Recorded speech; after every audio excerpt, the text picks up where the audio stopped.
बिस्मिल्लाहिर्रहमानिर्रहीम। अस्सलाम वालेकुम, गुड इवनिंग एवरीवन। दोस्तों, मेरा नाम है वकास अमीन। आप देख रहे हैं ईसा भाई। हम आपको ओमान की न्यूज़ के बारे में चंद खास खबरों के बारे में बताएंगे। सबसे पहले हम शुरू करेंगे कोरोना की खबर के बारे में। ओमान में जैसे कि सबको पता है कि कोरोना की वजह से day by day cases increase हो रहे हैं। तो आज ओमान की सबसे ज़्यादा केसेस जो हैं आज रिपोर्ट हुए हैं एज़ पर प्रीवियस डेज। आज ओमान में टोटल 144 केसेस रिपोर्ट हुए हैं, जिनमें 86 जो हैं वो खारजियों के हैं, एक्सपैट्स के हैं, और 58 जो हैं वो ओमानीज लोगों के हैं, लोकल जो लोग हैं उनके हैं।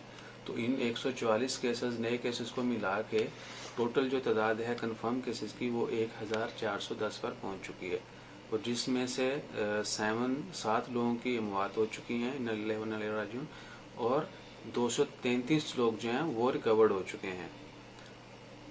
इसके अलावा दूसरी खबर, वो लोग जो जिनका कोरोना का टेस्ट पॉजिटिव आया था कोविड-19 का, वो हॉस्पिटल्स में रहने, गवर्नमेंट की जो प्लेसेस हैं आइसोलेटेड एरियाज, क्वारंटाइन, वहाँ रहने के बजाय घरों में रहना चाहते हैं, उनके लिए मिनिस्ट्री ऑफ हेल्थ ने इंस्ट्रक्शन दिए हैं, लिस्ट ऑफ इंस्ट्रक्शंस, कि वो लोग जो घरों में आइसोलेटेड हैं, क्वारंटाइन के अंदर हैं, और जिनका यानी कोविड-19 का रिजल्ट पॉजिटिव आया, उनके लिए कि उनकी जो वेस्टेज है, उनका जो फुजला है, उसको डंप करने के लिए, उसको फेंकने के लिए एक इंस्ट्रक्शन लिस्ट जारी की है, जो आपको मिनिस्ट्री ऑफ हेल्थ की वेबसाइट पर मिल जाएगी। उसका लिंक हम शेयर कर देंगे नीचे। उसको उन जो इंस्ट्रक्शंस दिए हैं उसके मुताबिक ही आपने उनका जो फुजला है, वेस्टेज है, उसको डंप करना है, ताकि उससे फुजले से भी उनकी जितनी भी इस्तेमालशुदा चीज़ें या वेस्टेज होती हैं, उससे भी किसी दूसरे को वायरस लगने का खदशा जो है बिल्कुल ख़त्म हो। और तीसरी खबर जो है वो है, ओमान में मिनिस्ट्री ने एक प्लेटफॉर्म रतब करने की जो है वो एक प्लेटफॉर्म रतब किया है, जो कि टाइम टू टाइम कोरोना के बारे में अपडेट्स जो हैं वो अपडेट वहाँ पर अपडेट रहेगी। जिस तरह वर्ल्डोमीटर पे हम लोग जो चेक कर रहे हैं, या डिफरेंट कंट्रीज के डिफरेंट गवर्नमेंट ने जो है वो प्लेटफॉर्म मतलब दिए हैं, वेबसाइट, एप्लीकेशन। तो इस तरह ओमान में भी तरासुद प्लस के नाम से एक प्लेटफॉर्म जो है वो तश्कील दिया है, और आने वाले कुछ दिनों में वो प्लेटफॉर्म ऑन लाइन कर दिया जाएगा, एक्टिवेट हो जाएगा। उसका लिंक भी हम इंशाल्लाह जो ही वो अपडेट होगा हम आपसे शेयर कर देंगे। और चौथी खबर जो है वो है पाकिस्तान के बारे में। ओमान में बहुत सारे पाकिस्तानी जो है वो मुकीम है, रोज़गार के सिलसिले में, बिजनेस के सिलसिले में।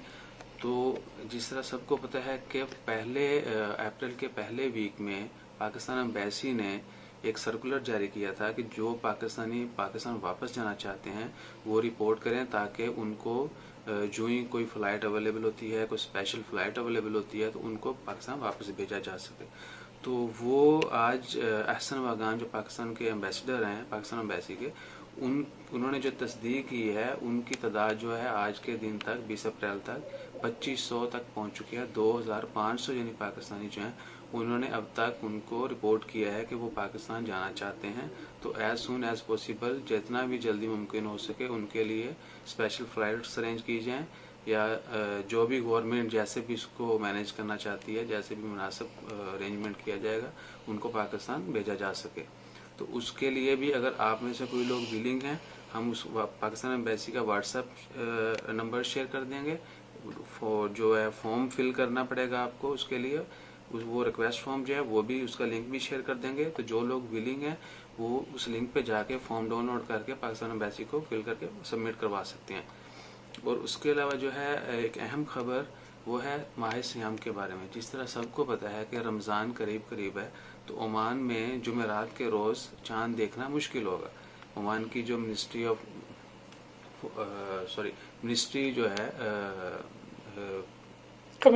कमेटी जो है, रोयत हलाल कमेटी, जिस तरह बाकी कंट्रीज में है, तो उसके मुताबिक जुमेरात के दिन शाम के वक्त ड्यू टू सम वेदर, यानी मौसम की वजह से हो सकता है या कुछ भी, तो जुमेरात के दिन चांद देखना जो है वो मुश्किल होगा।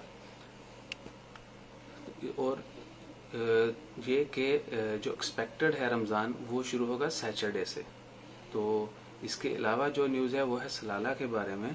सलाला में आप सब लोगों को पता है खरीफ का सीज़न जो है वो स्टार्ट होता है जून जुलाई में, मई के आखिर में। तो हर साल वहाँ पर खरीफ मेला यानी टूरिज्म फेस्टिवल होता है, जिसको खरीफ का नाम दिया जाता है, खरीफ मेला। के नाम से एक टूरिज्म फेस्टिवल होता है, तो वो जो है सलाला दुफार जो है वो म्यूनिसिपैलिटी ने वो कैंसिल कर दिया है। यानी इस साल खरीफ फेस्टिवल जो है वो नहीं होगा। और इसी के साथ हमें इजाज़त दीजिएगा। अपना ख्याल रखिएगा, अपने इर्द गिर्द लोगों का ख्याल रखें, अपनी हिफाजत करें, अपनी फैमिली का ख्याल रखें। जुड़े रहिए हमारे साथ और मिलते हैं इंशाल्लाह अगली खबर के साथ।